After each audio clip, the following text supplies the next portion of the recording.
بسم الله الرحمن الرحيم إذا زلزلت الأرض زلزالها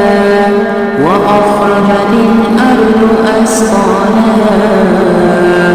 وقال الإنسان ما لها يومئذ تحدث أخبارها بأن ربك أوحى لها